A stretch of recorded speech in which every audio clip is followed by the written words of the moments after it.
Who's your commander? Good luck. Equip. Move to combat. Resolves. Right. Now, before you attack Does me, anyone have an answer? well played. Good game.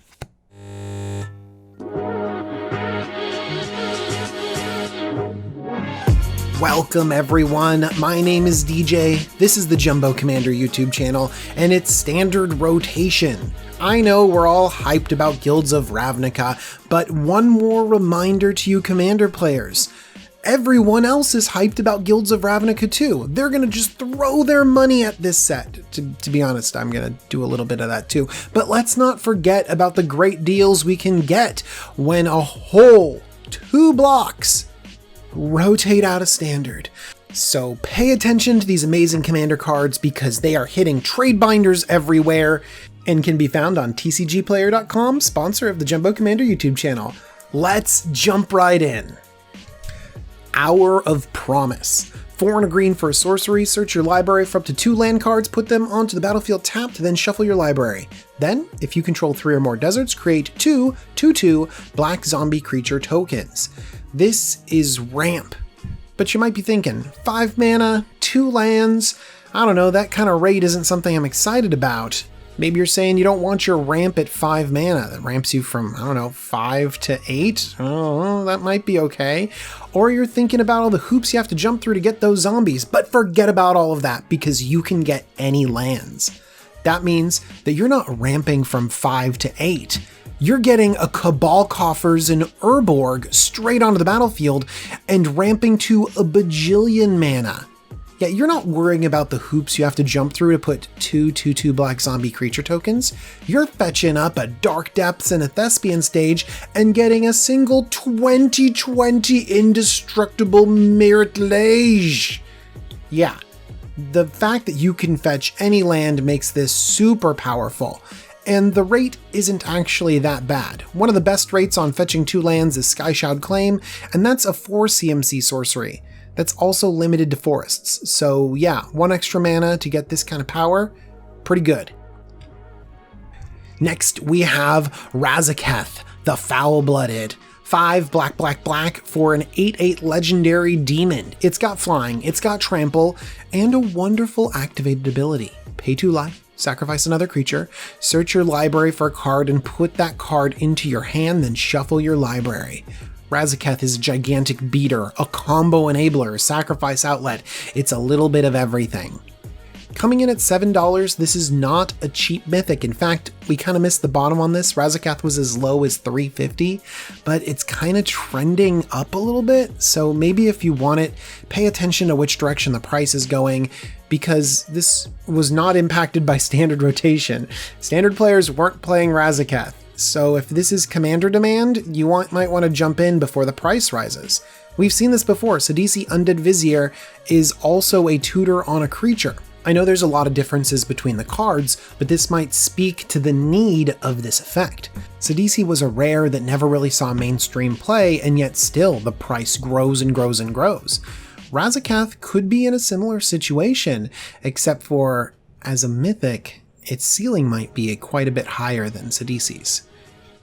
I have another legendary from this set, Neheb the Eternal. 3 red for a 4/6 legendary zombie Minotaur warrior with Afflict 3. At the beginning of your post-combat main phase, add red to your mana pool for each 1 life your opponents have lost this turn. I think Neheb is spectacular. It really opened up red. It does so many interesting things. It allows for an explosiveness, and as a commander, I really love the way that it plays. And we have to admit the effect is very powerful. We also might have missed the bottom on Neheb. At $450, it has risen a little bit from its $2 bottom. Again, this wasn't seeing play in standard red decks, so the demand must be from the commander format, which means it might not be going down, so jump in right now even though we missed the bottom. Also, this is a nice pickup because look at those creature types. It's a zombie, a minotaur, and a warrior. So much tribal synergy just waiting to happen right there. All right, let's follow this up with another red card, Hour of Devastation. 3 red for a sorcery, all creatures lose indestructible until end of turn. Hour of Devastation deals 5 damage to each creature and each non-bolus planeswalker. The price has dropped out of the bottom of this card. Coming in at 75 cents, this is a great pickup. Now you might be thinking, is Hour of Devastation that powerful? It feels like a mediocre standard board wipe that fades into history, but I think it really does have a place in Commander.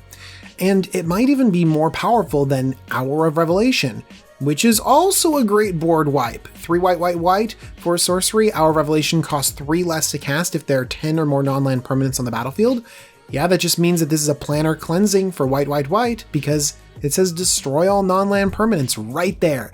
And Hour of Revelation is 30 cents.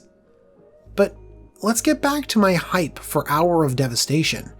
I know that damage-based board wipes are a little bit underwhelming in Commander. So many things have more than 5 toughness, but this makes things lose indestructible, and it hits non-bolus planeswalkers.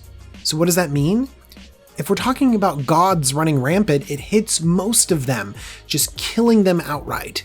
We talk about planeswalker strategies. We just had a Commander 2018 featuring planeswalkers that this takes out, and a whole old set full of planeswalker commanders that this decimates, and 3 of the most popular planeswalkers, Elspeth, Tezzeret, and Liliana Vess? Really? That's the 3rd most popular planeswalker? Okay, never mind. All of those planeswalkers just die to Hour of Devastation. Not to mention, do you have a Super Friends deck in your meta? Because if you do, this might be the card that makes you super duper happy. And by the way, as an added bonus, this kills Crested Sunmare and all of the horsies. Get out of here, horse. Wait a second, Crested Sunmare is $4.50.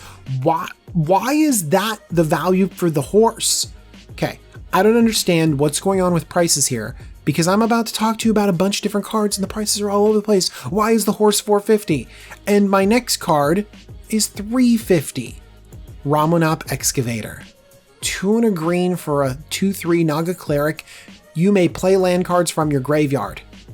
Crucible of Worlds on a dude. There was so much hype behind this guy, and I know he got a promo printing, but how is this still $3.50? Still $3.50. After the M19 Crucible of Worlds reprint, it's still sitting at $14. Still, and it will go up. And so I'm wondering, how on earth can this magic snake be any less? I can't see. Oh, it's a Naga. Oh, that's probably why. Nagas are like the worst. Why can't they all be snake? Okay, going on to our next set of cards, we have the 3 gods. The Locust God, the Scarab God, and the Scorpion God. By the way, the Scarab God, it's the best. I know that there's homes for the other ones, but the Scarab God is so impactful. We saw it in Standard, and we saw something magical because this card had reached $48, and now we can pick it up for $13. And this might actually be the floor. I know that it's not used in a lot of other formats, but it's pretty powerful, and people have price memory, so you might want to pick these up. And also, it's like super fun to... Have you ever played with the Scarab God? It's awesome. Okay, but let's not forget about the Locust God. It leads an amazing deck. It goes in a lot of other decks. Have you seen the new Niv Mizzet? Yeah, let's throw a Locust God in that deck. And a $6 Mythic with this power level? Yeah, it just got outclassed by the Scarab God. It's still super strong. And then we go to the Scorpion God. Poor left out little god. It deals with -1/-1 counters, and we don't have a lot of support for that. But the Scarab God is a mythic coming in at a single dollar. $1 for a powerful legendary mythic. Imagine if they print more -1/-1 counter cards. They're going to do it. So buy the Scarab God now and thank me years down the line when you suddenly have a $10 mythic. By the way, it's like super difficult to reprint these cards. You can't throw them in every set. They have crazy keywords on them. They have God in the name. They're limited powerhouses. So remember that the reprint risk on these are really, really small. Okay, moving on to another super powerful card. We have Swarm Intelligence. 6 and a blue for an enchantment. Whenever you cast an instant or sorcery spell, you may copy that spell. You may choose new targets for the copy. I remember when I thought Cloven Casting was awesome. I honestly did. I was like, this is sweet. I'm building a deck around it. This is amazing. And then Swarm Intelligence came out. And I'm like, no hoops. Just double everything. Just double it. Oh, it's so good. 33 cents. 33 cents. 33 cents. Just buy one. Just buy one right now. Please. Swarm Intelligence is very good. Do you know what card I love to copy with Swarm Intelligence? Torment of Hailfire. Yeah, this deserves an entire category for it, but I don't need to talk about how good it is. You guys have all died to it before. I'm sure you have.